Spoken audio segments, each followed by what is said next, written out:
اپنے شوق کو کاروبار میں بدلنا، یہ خیال بہت سے لوگوں کے ذہن میں آتا ہے، خاص طور پر وہ لوگ جو طوطے پالتے ہیں، وہ اکثر ایسا سوچتے ہیں۔ اور یہ سننے میں، سوچنے میں بہت آسان بھی لگتا ہے نا؟ لیکن اکثر ایک بہت ہی عام سی غلط فہمی اس خواب کو شروع ہونے سے پہلے ہی ختم کر دیتی ہے۔ آئیے اسی تضاد کو ذرا سمجھتے ہیں۔ تو سوال یہ ہے کہ کیا طوطوں کا کاروبار واقعی اتنا ہی آسان ہے جتنا یہ باہر سے نظر آتا ہے؟ کیا شوق سے منافع تک کا سفر ایک سیدھی سڑک کی طرح ہے، جیسا کہ زیادہ تر لوگ سوچتے ہیں؟ یہی وہ مرکزی سوال ہے جس کا جواب ہم اس تجزیے میں قدم بقدم تلاش کریں گے، اور سچائی شاید کافی حیران کن ہو۔ اچھا، تو آئیے اس کو تھوڑا گہرائی سے دیکھتے ہیں۔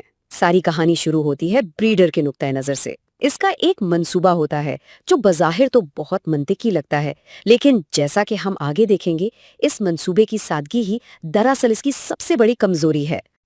تو عام طور پر سوچ یہاں سے شروع ہوتی ہے، میں پرندے پالوں گا، ان کی افزائش کروں گا اور پھر انہیں سیدھا دکان پر جا کر بیچ دوں گا۔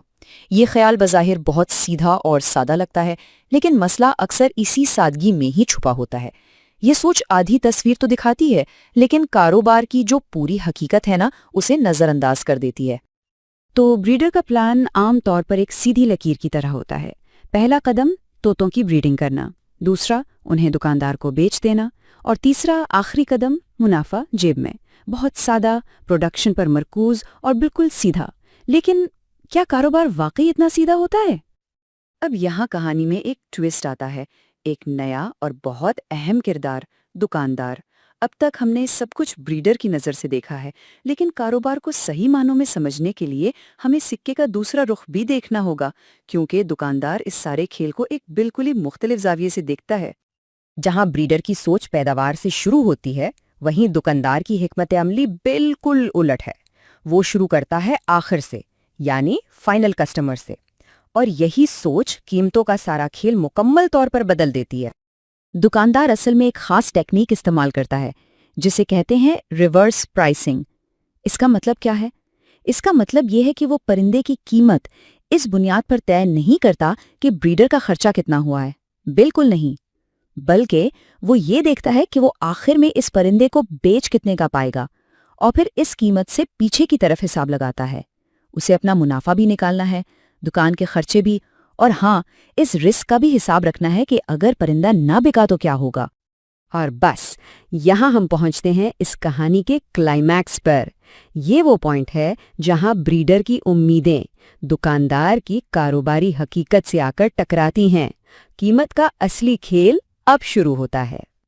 تو سوال یہ ہے، آخر دکاندار کا وہ میجک نمبر ہے کیا؟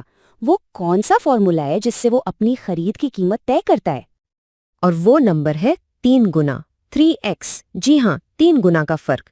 ایک دکاندار کا ٹارگٹ یہ ہوتا ہے کہ وہ پرندے کو اس کی فائنل سیلنگ پرائس سے 3 گنا کم قیمت پر خریدے۔